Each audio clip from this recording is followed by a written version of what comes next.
नमस्कार दोस्तों, स्वागत है आपका अमेजिंग जी की न्यूज़ में। और आज के अपने इस वीडियो में हम इस बात को जानेंगे कि आखिर टिटनेस ऐसी कौन सी बीमारी होती है जिससे लोग इतना ज़्यादा डरते हैं। दरअसल दोस्तों, आपके आसपास या कभी आपको ही जंग लगे हुए लोहे से कभी ना कभी चोट लगी होगी, जिसके बाद से लोग ये तुरंत सुझाव देना शुरू कर देते हैं कि जाइए आप एक टिटनेस की सुई लगवा लीजिए। लेकिन दोस्तों, क्या आपने कभी ये सोचा है कि अगर जिस व्यक्ति को जंग लगे हुए लोहे से चोट लग जाए और वो टिटनेस की सुई ना लगवाए तो उसे क्या होगा? तो दोस्तों, आज के अपने इसी वीडियो में हम आपको इन्हीं सब चीज़ों से जुड़े हुए विभिन्न चीज़ों के बारे में जानकारी देंगे, जैसे कि टिटनेस क्या है, इसके हो जाने पर मनुष्य के ऊपर किस प्रकार का प्रभाव पड़ता है। इसके अलावा अगर किसी मनुष्य को टिटनेस हो चुका है तो उसकी ज़िंदगी किस प्रकार से हो जाती है। इन्हीं सब सवालों से जुड़े हुए और भी सवालों के जवाब को समझेंगे, तो चलिए जान लेते हैं। सबसे पहली चीज़ दोस्तों, जो बैक्टीरिया हमारे शरीर में टिटनेस रोग को पैदा करते हैं उस बैक्टीरिया को क्लोस्ट्रीडियम टेटानी कहते हैं। दोस्तों, ये बैक्टीरिया सामान्यतः सड़े हुए पेड़ों में, जानवरों के मल में, कुल मिलाकर मिट्टी के अंदर पाए जाते हैं। दोस्तों, अगर किसी जंग लगे हुए धातु से आपको चोट लगता है तो इसका मतलब ये बिल्कुल भी नहीं है कि आपको टिटनेस हो जाएगा या हो गया। दरअसल दोस्तों, जब भी किसी व्यक्ति को जंग लगे हुए धातु से चोट लगता है तो ये मान लिया जाता है कि अगर इस धातु में जंग लगा है तो वो मिट्टी के संपर्क में आया होगा, और जब वो धातु मिट्टी के संपर्क में आया होगा तो उस मिट्टी के द्वारा उस धातु में टिटनेस चला गया होगा, और अगर उस धातु से मनुष्य को चोट लग गया है तो वो टिटनेस उस धातु के द्वारा मनुष्य के शरीर में प्रवेश कर लिया होगा। दोस्तों, यहाँ पर खास बात ये भी है कि ये जो बैक्टीरिया होता है क्लोस्ट्रीडियम टेटानी, जिससे हमें टिटनेस रोग पैदा होता है, ये हवा यानी ऑक्सीजन के संपर्क में आते ही मर जाता है। लेकिन दोस्तों, किन्हीं किन्हीं स्थितियों में हमारे शरीर में कुछ जंग लगे हुए धातुओं से इस प्रकार का चोट लग जाता है जिसके द्वारा वो घाव हमारे शरीर के काफ़ी अंदर तक चला जाता है, जहाँ पर ऑक्सीजन की उपस्थिति नहीं होती है। और ये जगह दोस्तों इस बीमारी के लिए काफ़ी सेफ और अच्छा माना जाता है।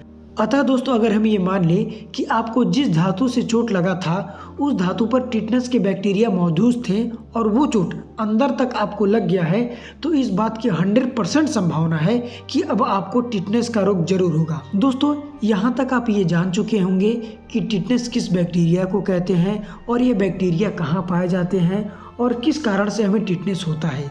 लेकिन दोस्तों, अब हम ये जानेंगे कि अगर एक व्यक्ति को टिटनेस का रोग हो जाता है तो उसके शरीर पर क्या क्या प्रभाव पड़ता है।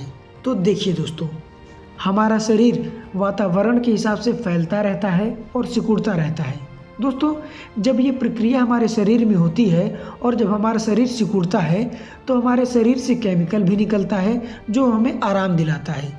लेकिन दोस्तों, जब किसी व्यक्ति को टिटनेस का रोग हो जाता है तो उसका शरीर फैलने की जगह केवल सिकुड़ता ही है। अतः दोस्तों, अगर आपको टिटनेस का रोग हो जाएगा तो आपका शरीर फैलना बंद कर देगा और केवल सिकुड़ता ही रहेगा, और ये आपके न चाहने के बावजूद भी होगा, और ये इतना सिकुड़ेगा कि आपको बेइंतहा दर्द होगी।